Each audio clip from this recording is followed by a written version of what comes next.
Terkait dengan wacana reshuffle yang tengah memanas di masyarakat, Political Communication Institute mengeluarkan hasil survei terkait kinerja para menteri. Dilihat pula bagaimana komunikasi para menteri lewat pernyataan di media serta dampaknya. Lalu siapa saja menteri yang mendapat rapor merah dan biru? Langsung saya perkenalkan sejumlah narasumber yang sudah bersama saya saat ini dari Direktur Polkom Institute, Mas Heri Budianto. Selamat malam, Mas Heri.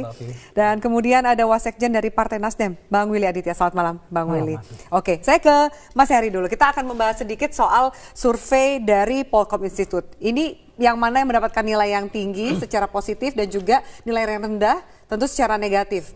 Ini berdasarkan apa saja yang menjadi kriteria pemberian nilai ini? Ya, kita harus pahami dulu dari awal bahwa apa yang dilakukan oleh Polkom Institute itu bukan mendorong presiden untuk melakukan reshuffle. Itu yang harus dicermati bersama.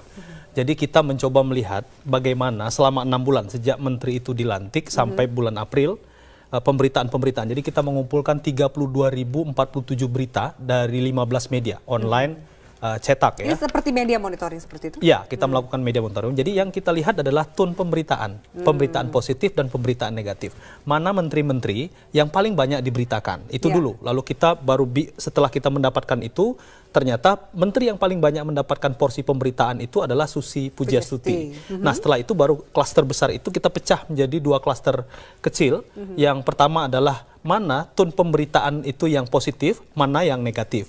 Nah, yang positif dapatlah di situ ternyata Susi Pujiastuti itu ternyata diberitakan oleh media-media nasional selama bekerja menjadi menteri itu cukup positif ya, berada pada posisi yang pertama. Lalu kemudian pada posisi yang tone pemberitaan negatif yang muncul adalah Menkumham Pak Yasona Lawli. Nah, modelnya seperti itu. Jadi menurut saya ini yang dilakukan oleh Polkom adalah sebuah instrumen menggunakan content analysis method dan critical discourse analysis method untuk melihat bagaimana media membingkai kinerja-kinerja menteri. Oke, kita lihat apa hasilnya. Kita bisa lihat juga di screen di belakang saya ini rapor merah menteri ya, versi Polkom, kurang lebih seperti itu. Rapor merah dalam artian pemberitaannya lebih banyak negatif. Yasona Lawli dapat 6,7%, kemudian Menko Polhukam Tejo Edi Purjatno itu 6,3%. Kemudian terakhir ini adalah Rini Sumarno, Menteri BUMN. Oke, yang boleh kita lihat rapor biru. Tonnya adalah positif. Susi Pujiastuti, ada Anies Baswedan di situ, ya kan? Kemudian juga ada siapa lagi? Dakiri. Oh ya, Hanif Dakiri. Satu lagi kemudian Ignatius Jonan. Oke, kalau misalnya saya kutip pernyataan Anda juga di preskon mengatakan bahwa contohnya adalah Menteri Susi. Kita lihat yang positif dulu. Preskon dari Menteri Susi ini menteri yang paling banyak muncul di publik dan paling banyak diketahui kinerjanya. Susi paling banyak muncul di publik dan paling diketahui kinerjanya. Apakah ini kemudian cocok juga dengan karakter komunikasi publiknya Ibu Susi yang nyentrik, nyeleneh, mungkin apa adanya gitu, tidak terlalu protokoler? Apakah itu juga menjadi media darling, karena kan Anda mengambil semua informasi ini dari pemberitaan media? Ya, menurut saya memang pada akhirnya kita harus lihat dapur redaksi media bagaimana. Ada 2 hal menurut saya yang perlu dicermati. Pertama adalah media selalu melihat adanya gebrakan-gebrakan yang dilakukan oleh anggota kabinet dan Susi masuk di situ. Ada juga menteri yang betul-betul menata, jadi tidak secara personality menarik bagi media, tapi dia menata komunikasi publiknya. Nah, menata komunikasi publiknya lalu kemudian itu disampaikan. Nah, ternyata itu tidak banyak. Banyak sekali menteri-menteri yang memang betul-betul dirasakan manfaatnya. Misal, saya ambil contoh, Anies Baswedan. Itu mengambil sebuah langkah yang dalam tanda petik itu lumayan ekstrim ya menurut saya.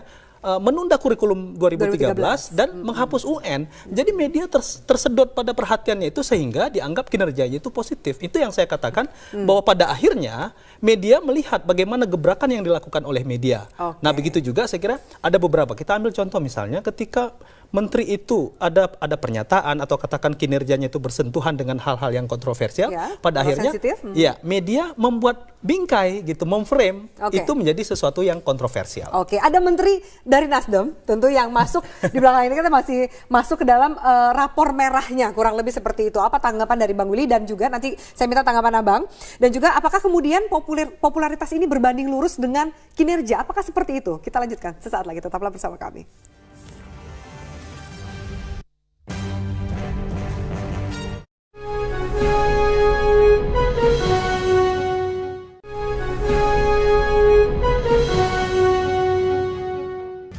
pemirsa kami lanjutkan, Bang Willy, soal raport merah, raport biru sesuai dengan pemberitaan. Seperti itu. Ada Menteri Nasdem yang juga masuk dalam kategori raport merah, bagaimana tanggapan Anda? Satu, ini tidak ada Menteri Nasdem.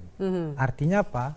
Dari awal Pak Surya sudah menggariskan bahwasanya kader-kader Nasdem yang duduk di pemerintahan Pak Jokowi JK itu diwakafkan untuk melayani sepenuh jiwa dan raga waktunya kepada rakyat. Jadi mereka sudah lepas dari struktur kami, jadi sudah tidak pantas lagi kita bilang Menteri Nasdem. Ini Menteri Pembantu Presiden. Nah, itu yang kita harus clearkan bahwasanya Nasdem partai yang mendukung sepenuhnya pemerintahan Jokowi JK.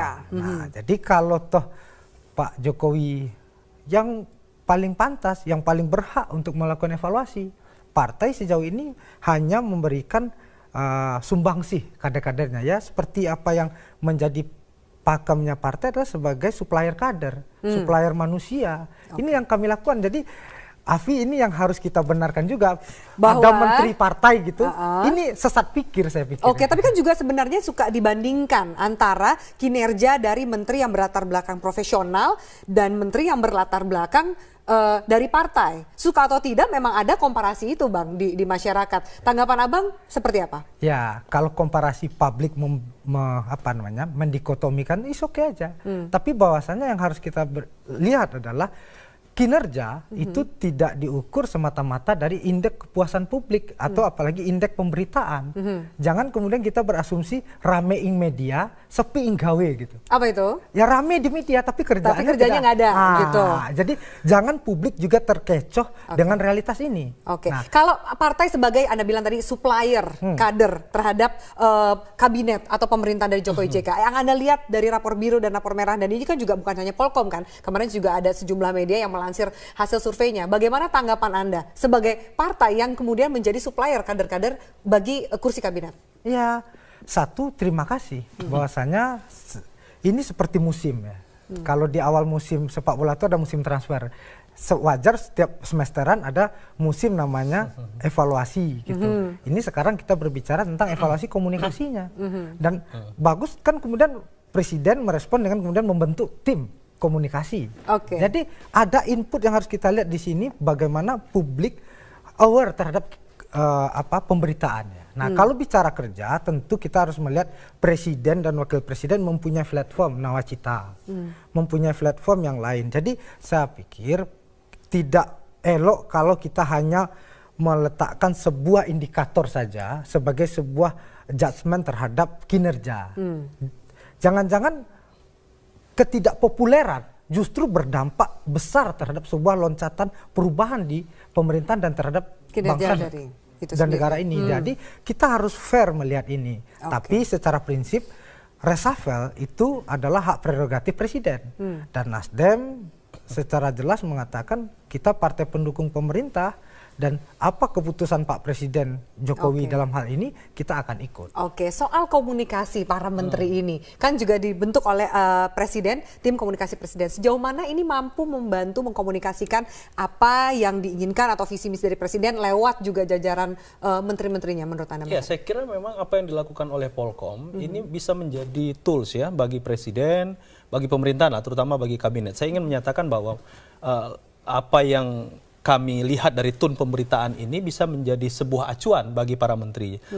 Saya ingin mengatakan bahwa jangan kemudian dengan adanya menteri ini jadi mencari popularitas dan pencitraan. Persis, itu satu hal. Lalu kemudian dengan misalnya banyaknya tone pemberitaan di media yang negatif misalnya terhadap background yang ada di belakang kita, lalu kemudian merasa seperti apa? Menurut saya memang pada akhirnya di era kebebasan informasi seperti sekarang, media kan bebas menulis.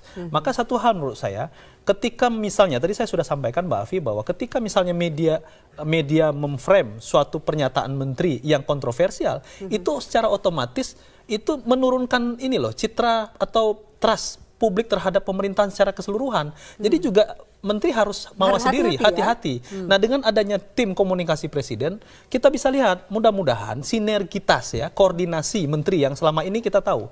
Sebenarnya temuan Polkom ini ada juga menteri-menteri yang tidak sama sekali diberitakan oleh media. Jadi hanya 0,1 selama 6 bulan.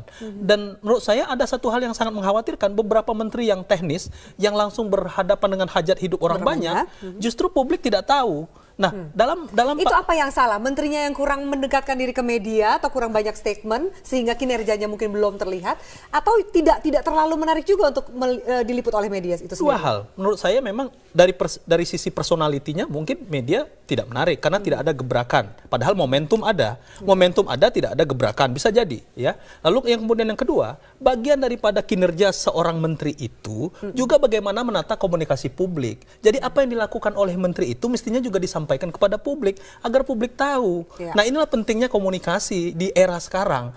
Jadi saya tidak bisa membayangkan, kami juga di Polkom tidak bisa membayangkan kalau menteri sudah bekerja tapi tidak mengkomunikasikan. Dengan adanya tim komunikasi ini, kita harapkan nih sinergi. Jadi menteri-menteri itu tidak lagi pusing-pusing tapi betul-betul ditata. Mudah-mudahan Presiden juga berpikir begini, dalam waktu dekat ada juru bicara Presiden, sehingga satu arah apa yang dilakukan capaian-capaian kabinet itu bisa disampaikan kepada publik, sehingga bisa meminimalisir pemberitaan-pemberitaan negatif dan juga menteri-menteri yang belum terekspos secara baik. Oke, terakhir Bang Willy, singkat saja dari Anda. Soal reshuffle ini menurut Anda sebagai partai pendukung pemerintah, sudah tepatkah mereshuffle dalam waktu dekat atau perlu memberi kesempatan lagi para menteri-menteri ini untuk bekerja? Itu sepenuhnya kita serahkan pada Pak Jokowi. Pak Jokowi lah yang paling tahu bagaimana komposisi kabinet beliau, bagaimana kapasitas pembantu-pembantu beliau, apakah ini saat yang tepat. Karena apa? Kita harus melihat beberapa. Pertama adalah ini baru jalan 6 bulan. Anggaran yang disusun toh, ini masih anggaran sisa-sisa SBY. Itu yang pertama. APBNP pun baru Agustus akan dieksekusi. Yang kedua adalah ada kendala internal, yaitu birokrasi, warisan birokrasi. Ini yang kemudian menjadi kendala internal yang harus juga kita pikirkan. Tapi Nasdem bagaimanapun tetap yang terdepan untuk mendukung. Oke. Apa keputusan Pak Jokowi pada hal ini? Baik, kita lihat apa keputusan dari Presiden Jokowi, karena juga sudah banyak yang melansir yang bisa jadi menjadi pertimbangan dan juga acuan, terutama juga saat memanggil sejumlah tokoh dan juga para pengamat ke istana. Baik, terima kasih banyak atas waktunya Mas Heri Budianto dan juga Mbak Willy Aditya atas waktunya di Prime Time News. Dan pemirsa, kami akan lanjutkan Prime Time News saat lagi, tetaplah bersama kami.